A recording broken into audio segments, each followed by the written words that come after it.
A while ago, I was on dreamviews.com, that lucid dreaming forum I am always referring to, and I remember coming across a thread on the rise and fall of the dream hackers. And it was just like a paragraph, this post, talking about this Russian lucid dreaming group called the Dream Hackers. And it was talking about how they were big in the 90s and they kind of fell apart in the early 2000s. It didn't go into too much detail, it was literally just a paragraph. But this thing interested me because I don't know any like Russian lucid dreamers or lucid dreaming communities, right?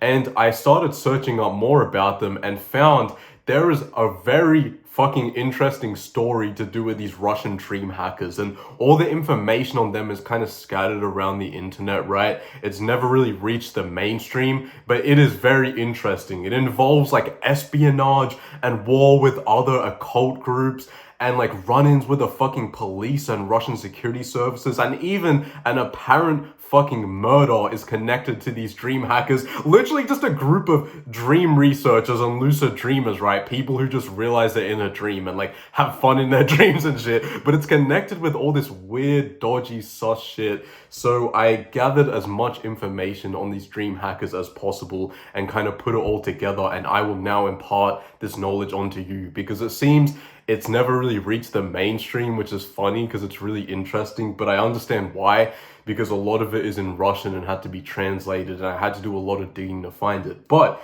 in saying that, before I get into the dream hackers and their origins and their research, which is very interesting, I should talk about the differences between Russian dreamers or lucid dreamers and like lucid dreamers in Western English speaking countries, because this is like an important difference that I think the person who wrote the history thread on Dreamviews actually mentioned.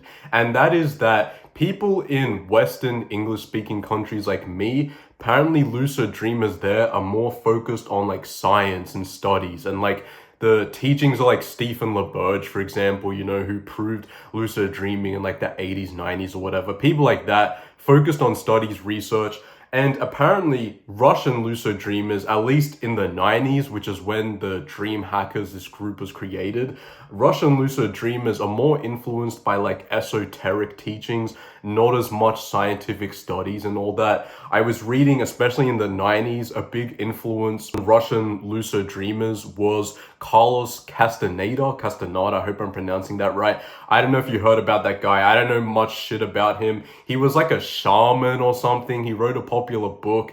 Bunch of people who were into like sorcery and magic read it. Now, there's stuff related to this guy about like allegations of sexual abuse and like a cult he started and disappearances of like witches and shit, but that's a whole other story. I'm not getting into that because I don't know shit about that. But all you need to know is that Russian lucid dreamers, when the dream hackers started in the 90s, were more influenced by esoteric teachings. And so the dream hackers in the 90s started as just one of several like occult groups which were interested in dreaming, and they were interested in dreaming as a way to hack reality. That was kind of their thing, dream hackers, right? And we'll talk about that later. I'll get into like their research and findings, but we then need to get into their origin stories, which are kind of strange. And I found the dream hackers origin story, which I'll first talk about, on a blog called Third Gate, I think it was. I'm pretty sure it was that. And it was someone who claimed to be a part of the dream hackers and actually traveled to Russia and talked to them. Yet he seemed really good at English, so I assumed he was like from the West or something. But so he claimed to go travel with the Russian dream hackers, and so kind of has their origin stories and wrote it down for us on his blog. Although there is more kind of shit on their origins scattered throughout the internet, which I'll get to later. But for now, this guy on the blog says there were a few main important characters to do with the origins of the dream hackers. The first is Sergei Izrig. This guy's important because he's kind of like the founding father of the whole thing, the face of the dream hackers.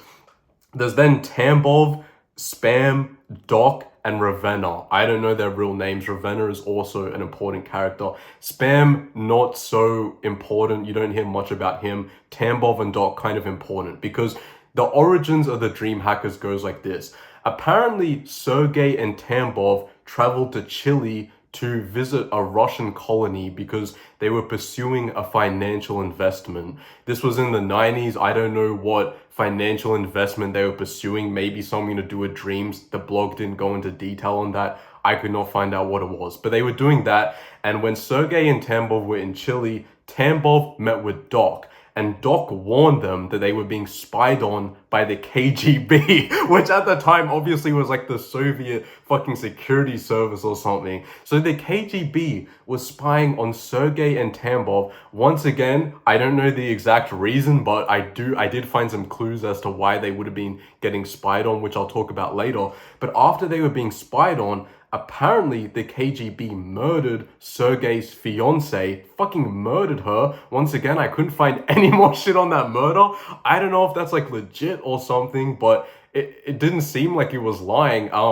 I don't know. I don't know what's up with that. But after Sergey's fiance got murdered, they then hid out in Belarus for 2 years. And these guys, Sergey, Tambov, Doc, Spam, Ravenna, started a dream research team where they were just doing research on dreams, which I'll get to later. But that's their origins, which I found some more info on, as I said. But that was what was on that blog. All the information on it is kind of spread around and kind of brief everywhere, so I had to like connect it together. But after the origins, we should talk about the recruitment to the dream hackers. This group that was now doing research on dreams, finding out techniques for lucid dreaming, all that interesting shit. I found information on their recruitment from a website called integrity.org.ru, I think .russia obviously.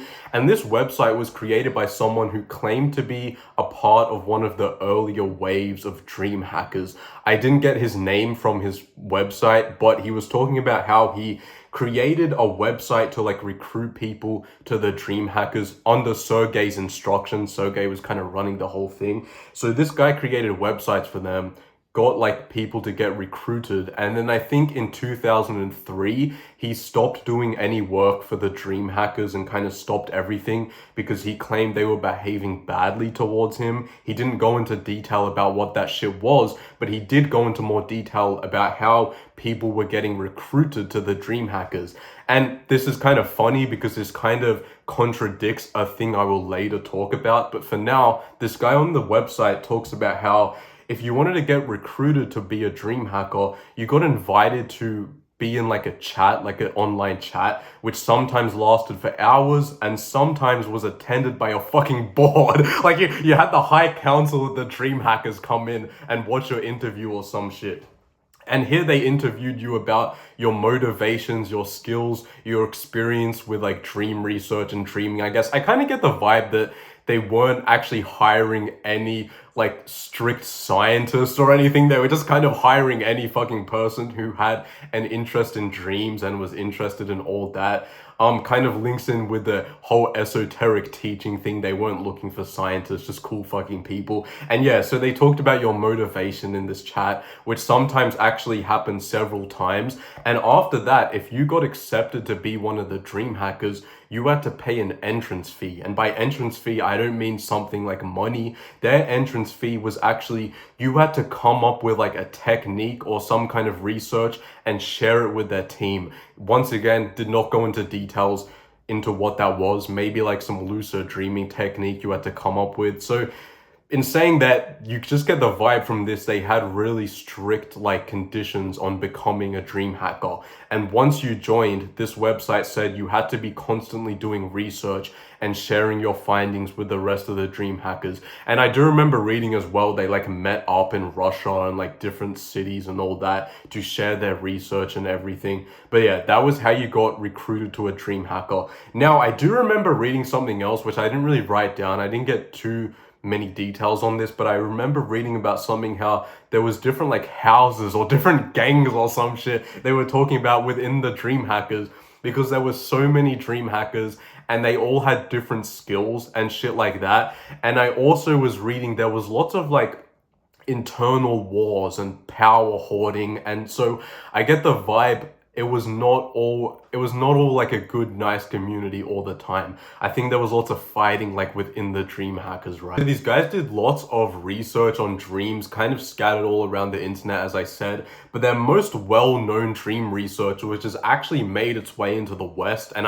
I've seen people on Dreamviews talk about it, and also have heard people in our Discord talk about it, is dream cartography or dream mapping, which is basically a thing which is just drawing maps of your dreams. You know, most people who want to remember their dreams, either for lucid dreaming or just because they're interested in improving dream recall, will just write down their dreams, right? That's normal. But these Russian lucid dreamers came up with drawing maps of the places in your dreams, which I will get into more detail. But I found a blog of their dream research from someone who claimed to be a part of, once again, one of the later waves of the dream hackers, because like I said, they had lots of breakups and like power hoarding and internal wars and shit. There was a bunch, like, these motherfuckers were playing Game of Thrones or something within their little dream community. But here is from someone's blog called thirdgate.org. I think I mentioned that before. That was probably not the right blog I was talking about. But this thirdgate.org blog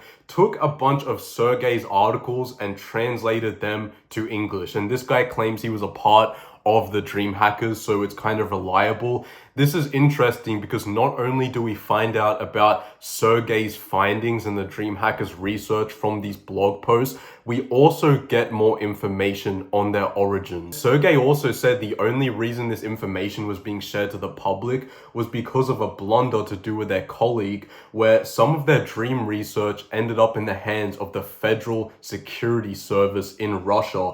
Once again, why would the Federal Security Service and police be interested in some mere dream researchers' research? I'll get into that in a fucking minute. But you need to know that's the only reason apparently why they released this research, because Sergey said he wanted to level out the playing field and kind of share all this to the public. And on the first post on dream mapping, I think there were like 7 blog posts on dream mapping, just writing down or drawing maps of your dreams. But on the first one, it's largely just about the origins of the dream hackers, where we get more information on them that was not provided in the blog post by someone who claimed to be a dream hacker. He also said he had no idea how the Federal Security Service was going to use their dream research, and I get the sense they were kind of worried that the Russian authorities took it or whatever. But here we get more interesting info on their origins, as I said, and I will need to look at my fucking notes because there is really like specific information.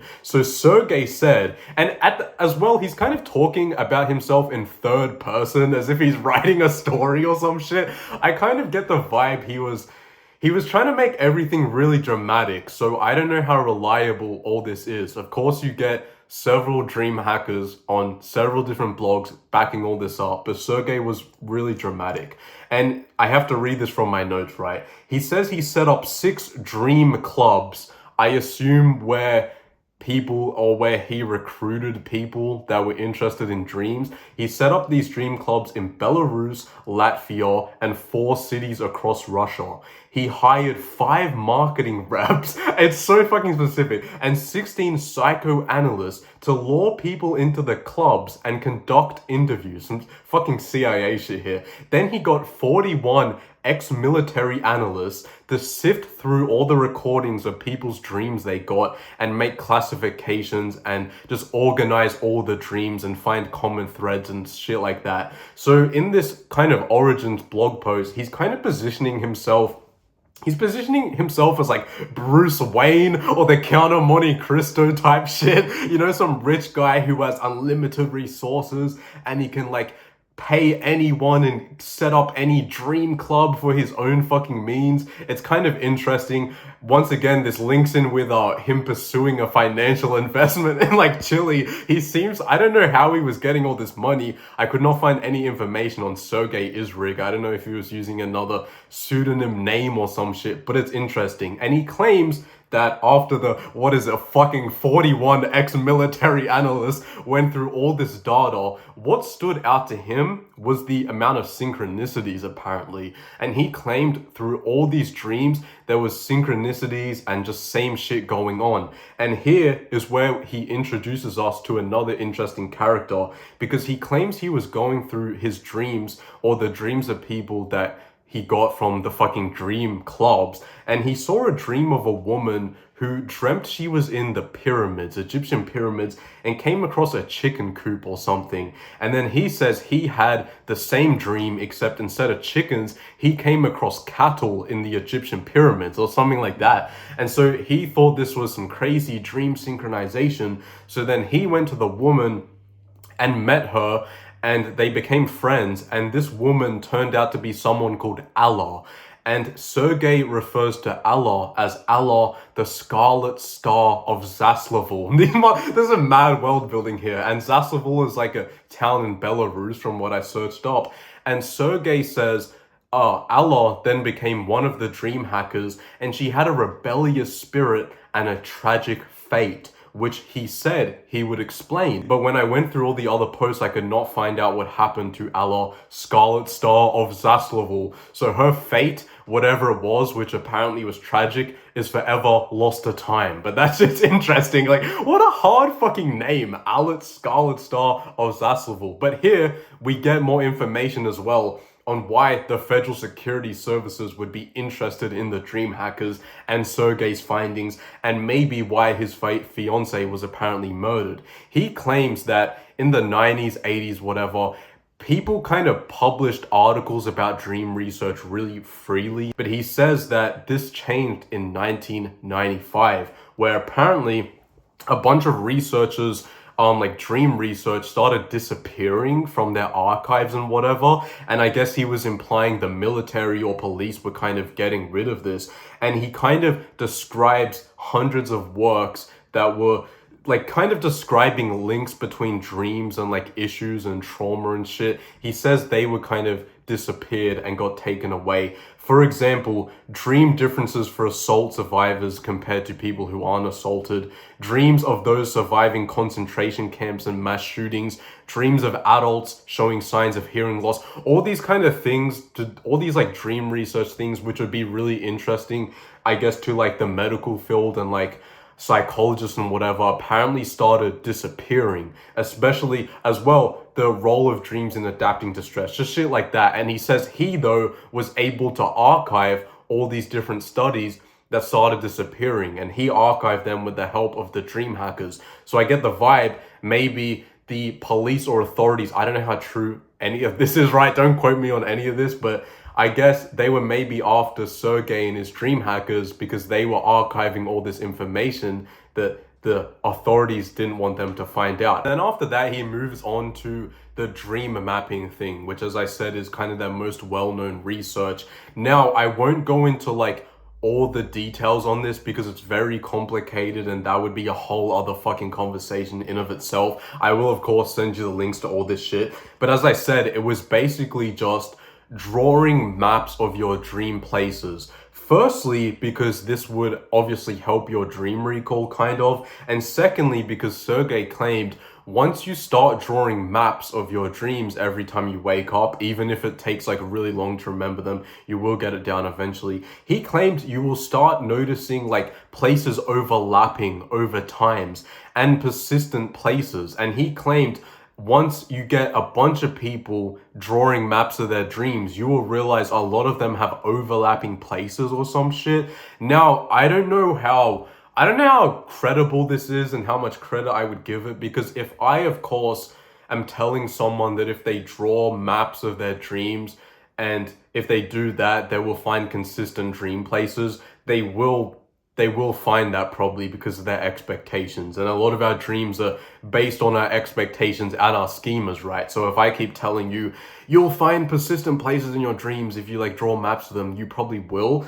I also found more interesting things in this dream mapping shit is that he refers to dream characters as sprites. I don't know if that's a big Russian thing because in the West, obviously, we call them dream characters. He also said lucid dreams, he doesn't count them as normal dreams or some shit, or dreams in general, so I don't really know what he means by that. But I will give you the links to all this dream mapping. The kind of gist of it was that, yeah, if you start drawing maps of your dreams, you will notice all these specific places which everyone else will start noticing as well. And this was kind of the most interesting thing they found out about, and why they were doing so much research is because the whole dream hackers thing was that there were so many synchronicities to do with people's dreams that I guess they could find a way to use this to hack reality through their dreams or some shit like that. Obviously, after reading all this, I was interested in the fall of the dream hackers and what happened to them and why they're really not around today and broke up. And there's really a lot of like contributing factors to their fucking demise.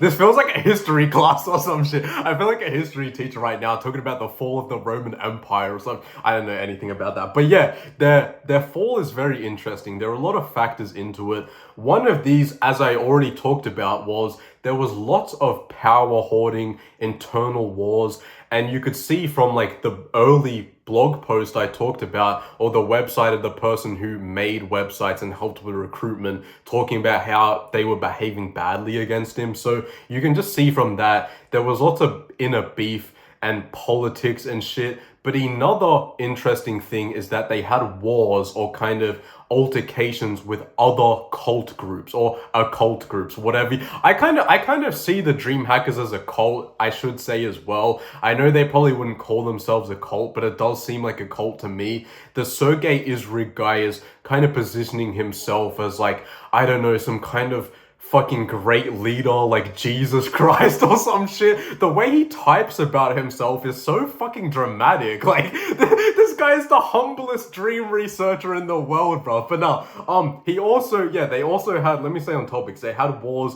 with other occult groups. The most important of these are probably the Nargul. Now, the Nargul is kind of a concept, it's kind of a concept in like Aztec history, if I'm correct. Don't quote me on that. And it's also something I think Carlos Castaneda talked about. But when I talk about the Nargul, I'm talking about this kind of a cult group which had a forum, which is now dead, and it's like removed off the internet, so I couldn't really see any history of their war. But apparently, and also I don't know why this started, but the dream hackers had beef with the Nargul. And this also translated to real life, where Sergey said in one of his blog posts that they had one of their buildings looted, and I think 2 employees and a security guard were fucking beat up, and he didn't know who did this and who looted their building, but he said this perfectly was timed with the Nargul beginning like total discrimination against the dream hackers on their forum or some shit. So he said that he thought the Nargul were the people who looted their office and fucking beat up their employees and shit. He also said they were gonna move their communication centers to somewhere else outside of Russia. I think he mentioned Canada. I don't know if that went ahead. He did that because I get the vibe they were being hacked by the Nargul or maybe the police or military or some other shit. I don't know what happened with that, but that is kind of one of the reasons they broke up. I think it was bound to fail from the start, just from, even if none of those wars happened, just from the internal beef they had. There was also information about plagiarism. A lot of people were taking the dream hackers' findings and like making books out of them and trying to sell them, even though they were like copyrighted or some shit like that. There was also rumors of Sergey Isrig's death and rumors that he too was murdered by the Federal Security Services or the KGB or whatever. I don't know how true any of this is. I thought it was very fucking interesting. Like, is that not fucking interesting? Someone needs to make a movie about that. I think as well, someone actually wrote a fictional book based on the dream hackers' findings and talking about how they were like an undergroup, group of dreamers who were running from the authorities and doing all this cool dream research. And when he released these books, the dream hackers actually got pretty mad about it, since they didn't want that released to the public or they weren't getting credit for it or something. I also saw Ravenna, who was one of the important characters I mentioned at the start. She is pretty active on a Dream Hackers forum, I think. So I don't know if they're still kind of going a bit. I couldn't find more information on Sergey Isrig or any of these fucking guys. I just thought that was interesting though. Let me know if you see any more shit on that. I don't know. Dislike the video, unsubscribe. Do not join the Discord ever. Do not join that shit. Farewell. I love you.